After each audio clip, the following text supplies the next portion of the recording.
I would say it's a byproduct of college basketball that the teams that we're playing feels that analytically that they shouldn't double people. And so then they need to double us, and they're just not used to it. And I think it gets them out of their comfort level, and then they look at things and think, well, okay, we'll stay one-on-one and just live with it. But then they start fouling, and then they get people in foul trouble. When we get to the free throw line, and then it's just a domino effect from there. But I think a lot of it has to do with the landscape of college basketball and how people play. They're just not accustomed to doubling and being in those rotations. Coaches don't like being in rotations. So the people that will stay with it more are the people that do it more. And I don't think they call as many fouls. I don't know in our league. I don't think we had a poor whistle as a team this year. I think Zach Edey had a poor whistle, though. I think we would all agree to that. And we were more aggressive. I thought Travion was more aggressive of going, just right at people. I thought Zach was more aggressive.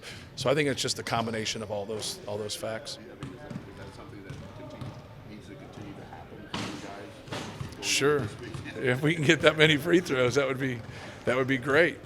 And I saw some comments from the head of officials about that, and he just said, hey, some games have fewer free throws and because there's fewer fouls. Some games have more fouls. And you're just not going to have a set number of fouls no matter who's out there on the court. And so I think we just need to keep playing to our strengths and keep working to get the ball in those sweet spots. The challenges that come with playing the team that's kind of becoming one of the feel-good stories of the tournament, anything like that? Well, I think anytime you have somebody that's played at a very high level and, they're riding that wave, they've played well, though. They played well against Kentucky. They played well against Murray State. They've won 9 straight games. So I think that's the challenge of just playing a good basketball team that's playing their best basketball of the year.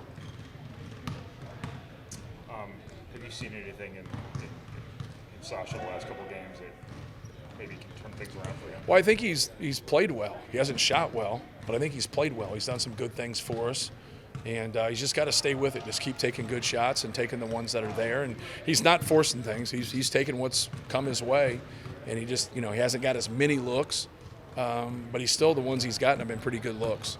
So he's just got to take things in rhythm and keep doing other things. If his shot goes, great. If it doesn't, he still can help us win the game. What stands out about their defense? What stands out is the aggressiveness. I think they're very aggressive on the basketball. They take things away.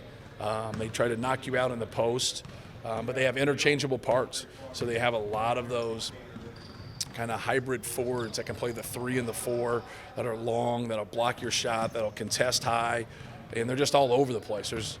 Coach Katie used to always say good players can be in 2 places at one time. And right away I knew I wasn't a good player. So that really helped my confidence. But they got a lot of guys that can be in 2 places at one time. They can be active on the ball, bounce off, get back to their man, and just make things really difficult on you. Kind of a big picture question for you. You could build a whole offense around Jaden. You could build a whole offense around your 2 centers. Mm-hmm. That's a lot of mouths to feed, so to speak. How does this work from an offensive perspective? Were there challenges to that? Not really. No. You're not going to go, even though you got a leading scorer and you got somebody who gets more opportunities than the other. You got to have balance. So we still have time to run some sets for Sasha. As the season's progressed, we've ran things for Eric Hunter. Eric Hunter's done a good job of attacking and getting downhill and making plays, especially going to his left. So we still run 2 to 3 things for him a game. We still run a handful of things. For Sasha, and we run a lot of stuff for our big guys and a lot of stuff for Jaden. So just trying to have balance, but also understand, where your advantage is and how the game's unfolding. Sometimes your advantage is, all those things that you mentioned. And that makes it difficult, but that's a good problem to have. Jaden's the sort of player, though, who kind of needs space. Yeah. Zach and Travion obviously consume space.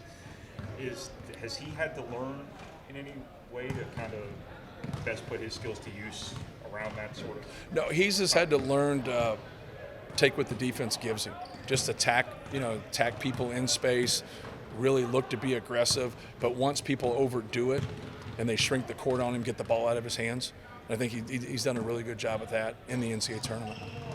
Zach and Travion, just coming into the NCAA tournament, just talked about the challenges of playing against some smaller interior defenders. Yeah. Another smaller interior defensive team in St. Peter's coming up. Do you think just after these first two NCAA tournament games, they're a little bit better equipped to kind of go into that with the right mentality in terms of attacking Right. that kind Well, of defense? those guys are hard to go against. Like, people don't realize if you don't move around, if you just let them sit on you and get underneath you, sometimes those guys can be hard to play against. But no, you just got to do your work early, no matter who you're playing, no matter how tall they are or how big they are.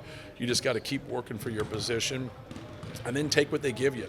I think we've been real aggressive because people have stayed one-on-one, but also people have doubled some, and when they have, our guys have made simple passes. When we try to make crazy one-handed passes through a double team, that's normally going to be a pick six the other way. But we've really minimized that, even though we've had a couple possessions like that. You noticed playing 10 guys. Right. Is this the payoff for doing that? Yeah, no question. And that was the one thing that I really liked about the Yale game, is getting a lot of people playing time. So I think, you have that nervousness until you get into that kind of a venue, an NCAA tournament. Now being able to play through that first game and getting some experience for everybody, I think really helped us in the Texas game.